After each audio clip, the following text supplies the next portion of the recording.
जो मित्र है वो कम याद करता है मित्र को। तो कैसे भी हो, शत्रुता से भी हो, भगवान से जुड़ो। और मैं तो यही कहता हूं कि देखो, हम लोग भगवान से प्रेम रखते हैं, इतनी निष्ठा प्रेम में इतना विश्वास नहीं है। रावण शत्रुता रखता है भगवान से और उसको शत्रुता में भी विश्वास है। राम से शत्रुता रखूंगा, मरूंगा तो मैं तरूंगा। कैसे भी शर्त यह है। अभी भागवत में सुनेंगे आप, कहीं काली वस्तु दिखाई देती थी ना कंस को, समझने लगता था कृष्ण ही आ गया। ऐसी निष्ठा कंस की हो गई थी। कैसे भी भगवान से जुड़ना है। इसलिए हे युधिष्ठिर जी, शिशुपाल भी तो प्रभु से जुड़ा है। अरे तुमको क्या बताऊं, ये तो इसका तृतीय जन्म है, भगवान के पार्षद हैं। तो जय विजय थे, इनको सनकादियों ने शाप दिया। ये पहले जन्म में हिरण्याक्ष हिरण्यकशिपु बने, दूसरे जन्म में रावण और कुंभकर्ण बने, ये इनका तृतीय जन्म है, शिशुपाल और दंतवक्त्र। और भगवान के द्वारा इनका संहार नहीं, बल्कि भगवान ने कृपा पूर्वक अपने धाम को पहुंचाया, पुनः भगवान के द्वार पे पहुंच गए। और इनका उद्धार करने के लिए भगवान ने अवतार लिया है।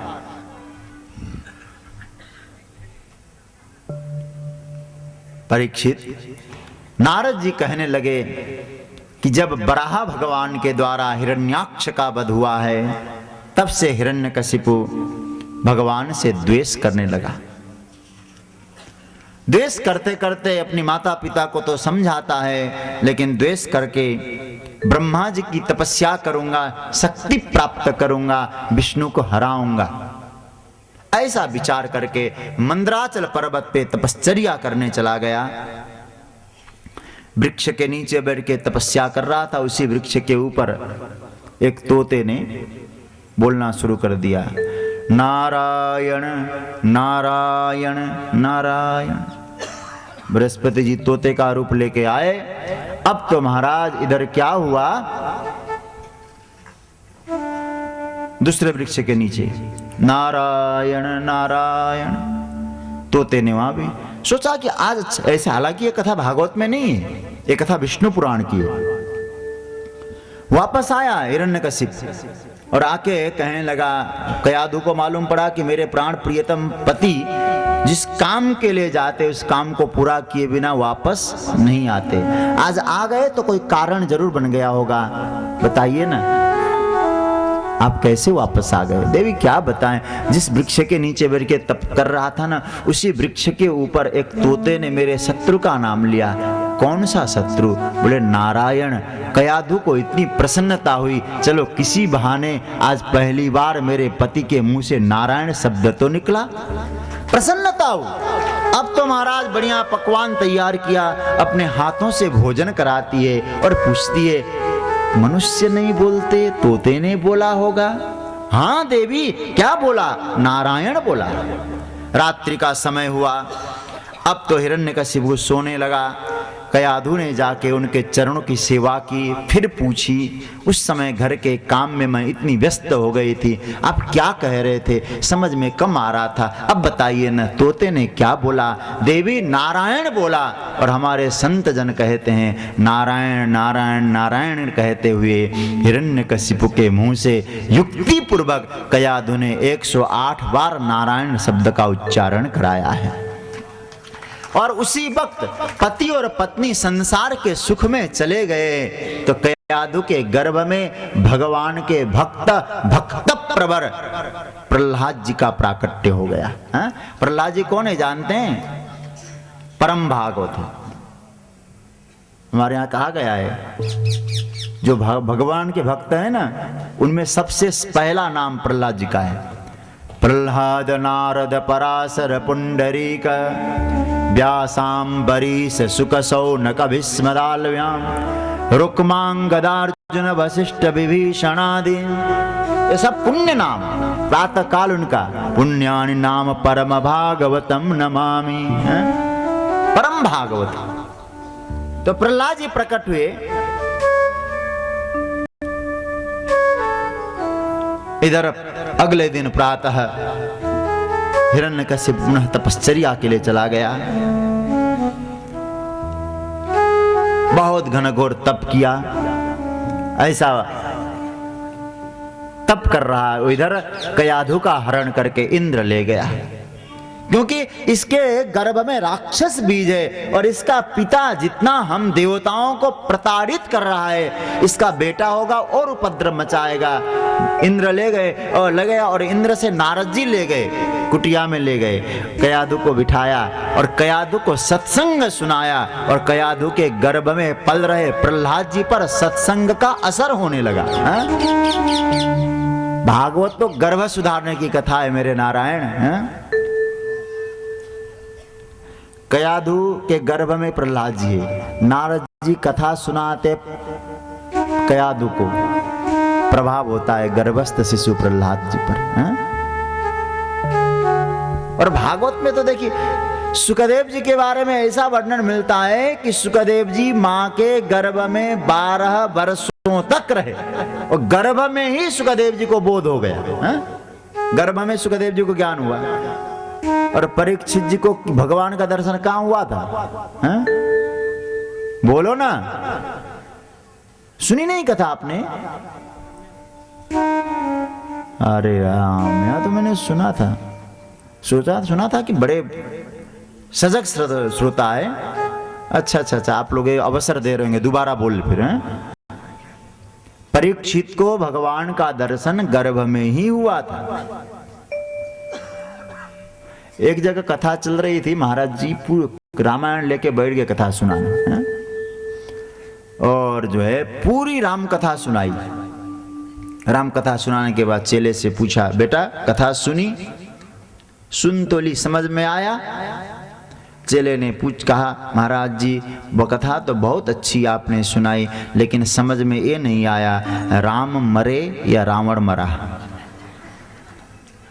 तो अंत में महाराज जी को कहना पड़ा, बेटा न राम मरे न रावण मरा। 7 दिन तक कथा सुना के भी समझा नहीं पाया, मैं ही मर गया। तो मूल सूत्र यह है, जो कथा सुनाई जाती है उसको समझने की भी कोशिश करिएगा।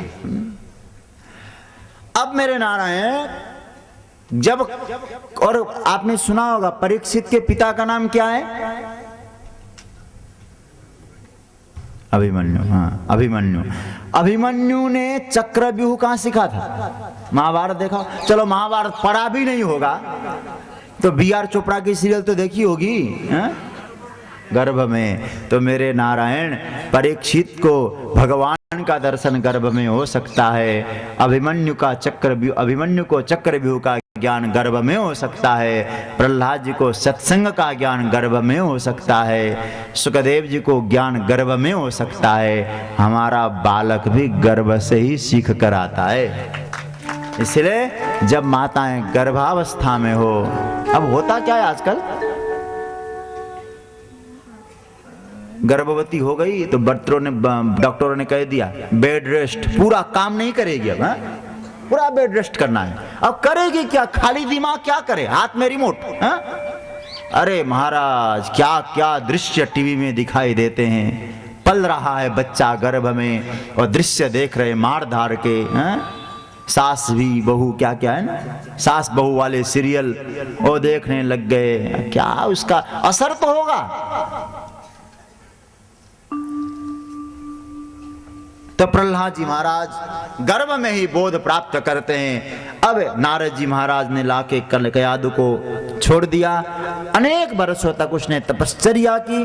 ब्रह्मा जी महाराज आए और कहने लगे, उत्तिष्ठोत्तिष्ठ भद्रम ते तपः सिद्धोषि काश्यप वरदो हमनुप्राप्तो ब्रीयताम इप्सितो वर। क्या वरदान है तुमको, मांग। ब्रह्मा जी की स्तुति करने लगा। ब्रह्मा जी की स्तुति करने के बाद बोलने लगा, यदि दास्यस्य विमतान् पहले स्तुति करके कहता है कि आप समर्थ है, और बाद में कंडीशनल सेंटेंस का प्रयोग कर रहा है, यदि दास्यस्य विमता,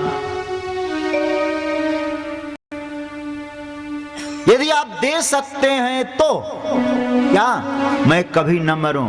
बोले ए वरदान मैं दे नहीं सकता, क्योंकि मेरी भी मृत्यु है, ब्रह्मा भी बदलते रहते हैं हमारे यहाँ। तो फिर कोई दूसरा वरदान मांग।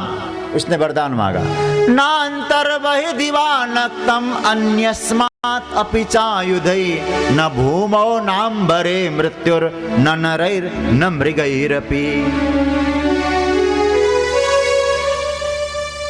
मैं दिन में न मरूं, रात में न मरूं, बाहर न मरूं, भीतर न मरूं, आकाश में न मरूं, भूमि पे न मरूं, आपकी बनाई सृष्टि से न मरूं, मनुष्य से न मरूं, पशु से न मरूं। ब्रह्मा जी ने कहा तथास्तु। देवता लोग कहने लगे ब्रह्मा जी बहुत जल्दीबाजी में वरदान दिया, लगता है कभी नहीं मरेगा अब। ब्रह्मा जी ने कहा देखो वरदान देने का काम मेरा है, वरदान मैंने दे दिया, कैसे मारना है मारने वाला आएगा, अपने आप व्यवस्था कर लेगा। तुम लोग तो भगवान का भजन करो, चिंतन करो, चिंता न करो। सांत्वना दी। अब इधर महाराज हिरण्यकशिपु आया, और मैं यही कहता हूं, अनधिकारी व्यक्ति को जब अधिकार मिलता है वो स्वच्छंद बनने लगता है। अब स्वतंत्रता के कारण जो स्वच्छंद बना, देवताओं के यज्ञ याग आदि, ऋषियों के यज्ञ याग आदि बंद कर दिया है। देवता लोग पलायन करने लगे, भगवान से प्रार्थना करने लगे, प्रभु इसके अत्याचार से हमको मुक्त करो। भगवान ने आकाशवाणी दी और बोले हैं प्रभु, यदा देवेषु वेदेषु गोसु विप्रेषु साधुषु धर्मे मयि च विद्वेषा सवा आशु विनश्यति। जब कोई व्यक्ति देवताओं से, वेद से, गाय से, ब्राह्मणों से द्वेष करने लगेगा, वो अपने आप नष्ट हो जाएगा। और फिर भी यदि नष्ट नहीं हुआ, इसका जो पुत्र प्रहलाद बड़ा शांत स्वभाव का है, अपने बेटे प्रहलाद से जब अत्याचार करने लगेगा, भले ब्रह्मा जी ने वरदान दिया हो, हनिष्येपि वरोर्जितम, मैं उसका वध करूंगा, ऐसा प्रभु ने आश्वासन दिया है। देवता लोग भगवान का भजन करने लगे, प्रहलाद जी बड़े होने लगे, और प्रहलाद जी को संडामर्क के गुरुकुल में प्रवेश कराया गया। और कुछ दिन अध्ययन कराने के बाद गुरु लोग ले जाके सौंप दिया है जो है हिरण्यकशिपु को। पूछा, राजन पूछिए, हमने इसको अच्छी तरह से राक्षसी विद्या की शिक्षा दी है। हिरण्यकशिपु ने प्रहलाद को अपनी गोदी में रखा, पूछा बेटा तुमने गुरुकुल में क्या अध्ययन किया है। प्रहलाद जी बोलने लगे, तत्साधु मन्ये सुरवर्य देहिनां सदा समुद्विग्न धियाम सद्ग्रहात् हित्वात्मपातं गृहमन्धकूपं वनं गतो यद हरिमाश्रयेत। प्रभु पिताजी, इस संसार में किसी का भी प्रेम निस्वार्थ नहीं है, सबका प्रेम में स्वार्थ है। भगवान ही एकमात्र ऐसे जो निस्वार्थ प्रेम करते हैं। आप चलिए, इस अंधेरे कोठरी से बाहर निकल के चलें, एकांत में बैठ के हम ठाकुर का भजन करें। गुरुओं से कहा कि क्या मैंने कहा था ऐसा पढ़ाने के लिए, कैसे आपने शिक्षा दी है। गुरु लोग भी आश्चर्यचकित हो गए। भगवान के नाम रूप गुण लीला की चर्चा तो कभी हमने की ही नहीं। गुरुओं ने पूछा, बेटा प्रहलाद, कभी हमने तो तुमको ऐसा नहीं सिखाया, तुम कहां से सीख के आए। गुरुओं ने पूछा, कहा प्रहलाद को गुरु ने, किसे तू याद करता है, हमेशा किसके जपने से तेरा दिन गुजरता है। प्रहलाद जी क्या जवाब दे रहे थे।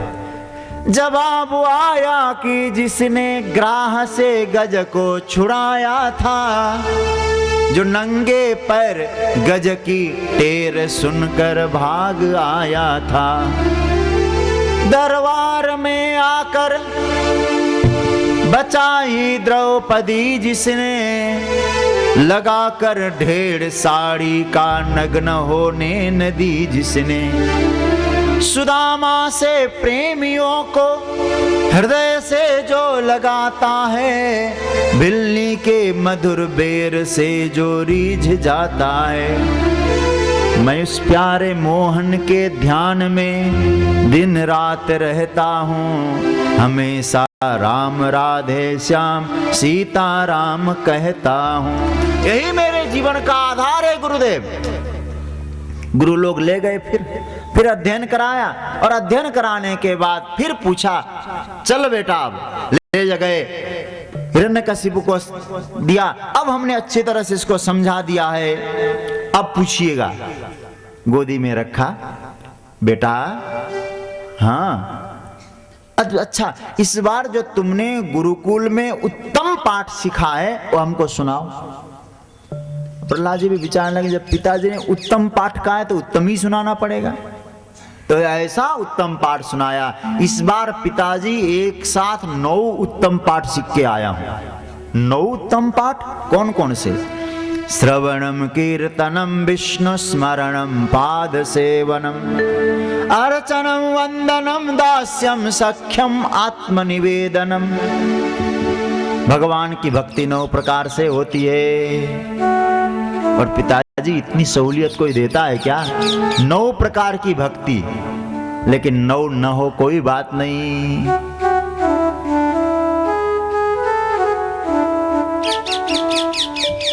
नभ महु जीन के एक हूँ होई, नभ महु जीन के एक होई, नभ महु जीन के एक हूँ होई, नभ महु मैया सबरी से कह रहे भगवान एक होई।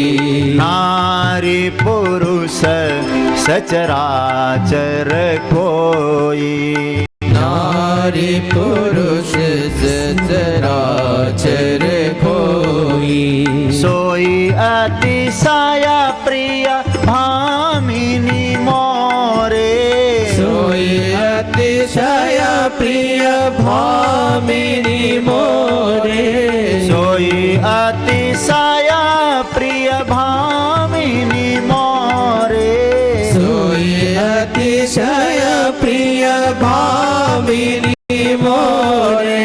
सकल प्रकार भगति दृढ़ तोरे, सकल प्रकार भगति दृढ़ तोरे, भगति दृढ़ तोरे, भगति दृढ़ तोरे। 9 हो तो कमाल है महाराज, 9 न हो, 1 हो तो भी कल्याण। एक एक भक्ति को स्वीकार करके साधकों ने अपना कल्याण किया है। श्री कृष्ण श्रवणे परीक्षित भवद वैयासकी कीर्तने, एक एक भक्ति। प्रहलाद स्मरणे नृपद्म भजने लक्ष्मी प्रीतु पूजने, अक्रूरस्त्वभिवन्दने कपिपति दास्ये च सख्यर्जुन, सर्वस्वात्म निवेदने बलिरभूत कैवल्य में ते विदु। एक एक भक्ति का आश्रय लेके साधक भवसागर पार कर गए। इसलिए हे पिताजी, भैया माइक की आवाज दे दो यार, एकदम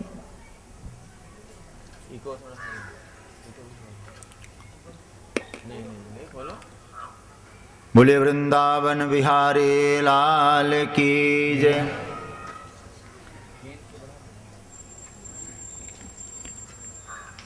प्रहलाद जी ने जब उपदेश दिया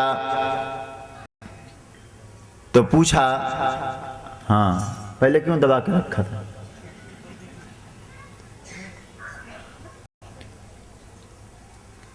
तो कहा कि ऐसा है बेटा, प्रहलाद जी अपने बेटे को फेंक देते हैं, प्रहलाद को हिरण्यकशिपु फेंक देता है। और महाराज गुरुओं को फटकारा, गुरुओं से पूछा ऐसा क्यों सिखाया? गुरुओं ने कहा हमने नहीं सिखाया, न मत प्रणीतम न पर प्रणीतम, कोई दूसरा भी नहीं सिखाया।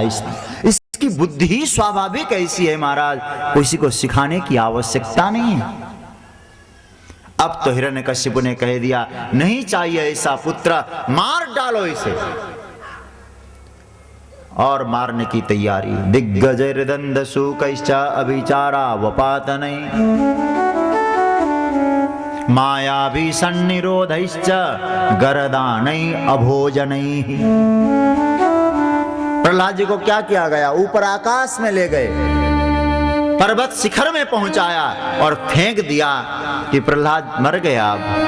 राक्षसों ने ऐसा उपद्रव मचाया, लेकिन मेरे परमात्मा ने सोचा दुनिया जिसको ठुकराता है ना, उसको मैं 4 भुजा धारण करके स्वीकार कर लेता हूं। फेंको ऊपर से, तेरे 2 हाथ है फेंकने वाले और अनंत हाथ है स्वीकारने वाले हैं। तो भगवान ने स्वीकार किया है। बहुत उपाय किए गए, कोई उपाय कारगर साबित नहीं होता है। अभोजन नहीं, बहुत दिन तक भोजन नहीं करेगा ना, हो सकता है इसके प्राण निकल जाएगा। एक छोटी सी कोठरी में बंद कर दिया, कह दिया कोई हिम्मत न करे इसको भोजन देने का। हिरण्यकशिपु ने आदेश दिया। वैकुंठ में भगवान नारायण लक्ष्मी से पूछने लगे, ऐसा तो कोई भक्त है मेरा जो भूखा हो, जो मेरा भजन करता हो फिर भी भूखा हो? क्योंकि भगवान ने कहा है मेरा भक्त कभी भूखा नहीं रह सकता। गांठ बांधी के ना फिरे, ना कहूं मांगन जाही, तिनके पीछे हरि फिरे, कहीं भूखे ना रह जाए। कहीं भूखे ना रह जाए, भगवान उसके पीछे पीछे घूमते हैं। कौन है? प्रहलाद। पहुंचाओ भोजन। लक्ष्मी जी ने महाराज सुंदर सुवर्ण की थाली में भोजन पहुंचाया। बहुत दिनों के बाद हिरण्यकशिपु को लगा अब तो मर गया होगा। जैसे दरवाजा खोला, वहां तो हलवा पूरी जमा रहे महाराज प्रहलाद। किसने दी इसको भोजन? पिताजी आप क्रोध क्यों करते हैं? इन पर नाराज मत होइए, तुझे भोजन दे रहे। अरे पिताजी ये कोठरी बहुत बड़ी है, माँ का गर्भ कितना छोटा होता है। उस माँ के गर्भ में जिसने पोषण किया बाहर भी वही करता है। सरक्षिता रक्षति, वो ही गर्भ है। अब लोग बहुत कोशिश की, प्रहलाद जी का बाल बांका नहीं हुआ। गुरुओं ने सोचा पिता ने तो ठुकराया ही है, चलो एक बार और कोशिश करते हैं। संडामर का पुनः गुरु ले गए और महाराज एक दिन गुरुओं को विद्यालयीय कार्य से कहीं बाहर जाना था। सुखदेव जी कहते हैं यदाचार्य परावृत्तो गृह में धीय कर्मसु वैश्यैर्बालकैस्तत्र सो बहुत कृतक्षणै। गुरुओं को जाना था तो गुरुओं ने कहा कि देखो दैत्य बालकों, आज हम विद्यालय के कार्य से बाहर जा रहे हैं। पूरे विद्यालय के नायक श्री प्रहलाद जी हैं, इनकी बात मानना, ये जो कहें वही करना। प्रहलाद जी को मिल गया मौका, गुरु लोग चले गए बाहर। अब सभी दैत्य बालकों को बुलाया, बिठाया। अब कहने लगे गुरु ने क्या कहा है? बोले आप जो कहेंगे वो मानना है। तो प्रहलाद जी उपदेश देने लगे। कौमारा आचरेत प्राज्ञो धर्मान भागवतानि दुर्लभम मानुषम देह जन्म तदप्य ध्रुवमर्थदम। हे दैत्य बालकों, भगवान की बड़ी कृपा होती है जब नर्तन मिलता है। और हे असुर बालकों, भगवान का भजन करना है ना तो बाल्यावस्था से ही करो। कौमारा आचरेत, बुढ़ापे में भजन करूंगा इस भाव में मत रहो। क्यों? बोले संदीप्ते भवने तु कूप खननम प्रत्युद्यमा कीदृश।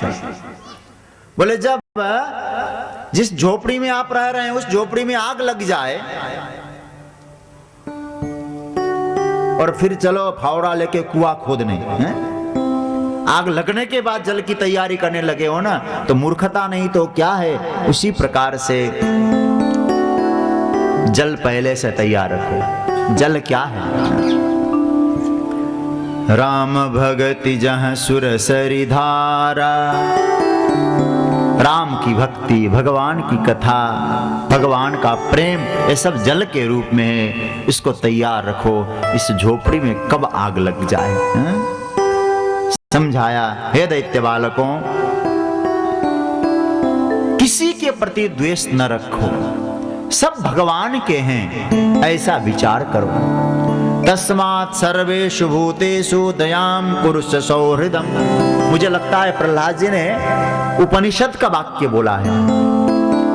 एक बड़ी प्रसिद्ध कथा है ना, देवता, असुर और मनुष्य तीनों गए प्रजापति के पास। उपनिषद में चर्चा आती है, कह दिया द द द। देवताओं से पूछा क्या समझा तुमने? बोले देवता लोगों ने कहा हम बड़े कामी है, हमको मानो द कह के प्रजापति कह रहे, तुम लोग अब दमन करो इंद्रियों का। मनुष्यों से पूछा तुमने क्या समझा? बोले हमारे पास संपत्ति ठाकुर ने दिए, थोड़ा बहुत रहता है। कहते हैं केवल अकेले नहीं, तुम लोभ न करो, दान किया करो। असुरों से पूछा तुमने 10 से क्या समझा? बोले हमने ये समझा हम बड़े क्रोधी होते हैं ना, अत्याचारी होते हैं, हमने 10 से समझा दूसरे पर दया करो। इसलिए प्रहलाद जी यहाँ कहते हैं तस्मात् सर्वेषु भूतेषु दयाम कुरुत सौहृदम। सबके प्रति दया रखो, द्वेष किसी से न करो। प्रहलाद उम्र में छोटे, हम हमारे साथ रहते हैं, हमारे साथ खेलते खाते हैं, लेकिन ज्ञान आपका ऐसा कहां से मिला? प्रहलाद जी ने कथा सुनाई। पितरी प्रस्थिते स्माकम तपसे मंदराचलम। हमारे पिताजी जब मंदराचल पर्वत के तपस्या करने चले गए, मेरी माँ का हरण करके इंद्र ले गया। इंद्र से नारद जी ले गए और नारद जी ने मेरी माँ को उपदेश दिया। मैं गर्भ में था और गर्भस्थ होकर मैंने जो माँ के द्वारा गर्भ में ही उपदेश प्राप्त किया, नारद जी का उपदेश, और गर्भ का ज्ञान अमिट होता है, वही उपदेश मैं तुमको दे रहा हूं।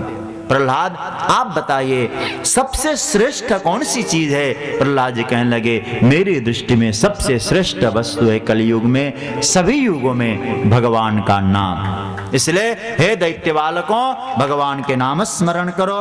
अब जैसे ही प्रहलाद जी ने नाम की महिमा का गान किया और सभी दैत्य बालकों ने कहा क्या करना चाहिए? भगवान को प्रसन्न करना है तो भगवान का नाम स्मरण, खूब कीर्तन करो। दैत्य बालक प्रहलाद जी मिलकर खूब प्रेम से कीर्तन कर रहे हैं। हम भी थोड़ी देर आइए कीर्तन करें। लेकिन एक बात यह है, प्रहलाद जी दैत्य बालक सब मिलकर कीर्तन कर रहे हैं।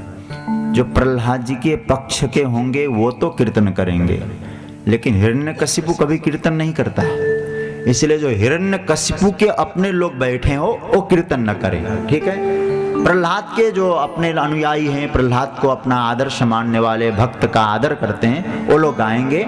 हिरण्यकशिपु के जो लोग हों कृपया वो लोग कीर्तन न करें। गोविंद मेरो है, गोपाल मेरो है, गोविंद मेरो है, सब गाइए, गोपाल मेरो है, गोविंद मेरो है, गोपाल मेरो है, गोविंद मेरो है, गोपाल मेरो है, श्री बांके बिहारी नंदलाल मेरो है, श्री बांके सब गाइए, नंदलाल मेरो है, श्री बांके बिहारी नंदलाल मेरो है, श्री बांके बिहारी नंदलाल मेरो है,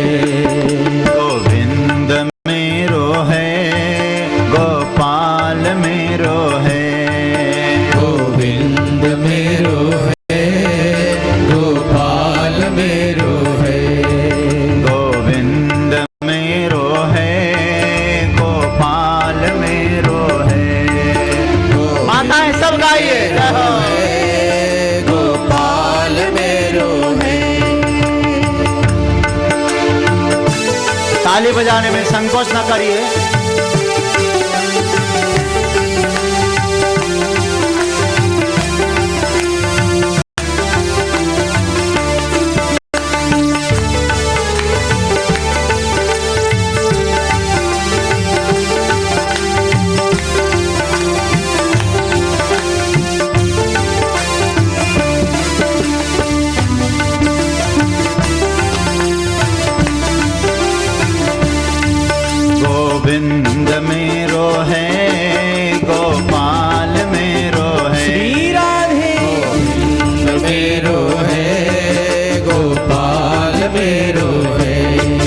ब्रज गैया चरैया गोपाल मेरो है, ब्रज गैया चरैया गोपाल मेरो है, ब्रज गैया चरैया गोपाल मेरो है, ब्रज गैया चरैया गोपाल